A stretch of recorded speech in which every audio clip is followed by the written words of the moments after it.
येते आणि कांद्याचा जिथे लागवड आहे साधारणतः एक बाब अशी पुढे आली की ज्या गावांमध्ये अनेक वर्षापासून कांद्याची लागवड आहे तिथे तरुण वयातल्या मुलांच्या सुद्धा मणक्यामध्ये गॅप पडल्याच्या कंप्लेंट्स मोठ्या प्रमाणावरती पुढे आल्यात.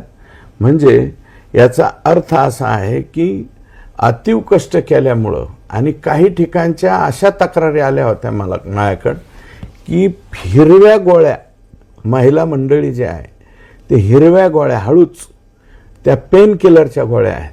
ॲक्च्युअल त्या गोळ्या घ्यायला नाही पाहिजे, परंतु कांद्याच्या ह्या 2.5 एकरामध्ये राबत असताना त्या कुटुंबाच्या हे लक्षात येत नाही. ते मग अंग दुखतंय म्हणून त्या हिरव्या गोळ्यासुद्धा काही ठिकाणी खाताना मायला दिसत आहेत. तर त्यासुद्धा मायमाऊलीचं तपासणी इथं झाली पाहिजे. आमच्या तरुण मुलाची तपासणी झाली पाहिजे.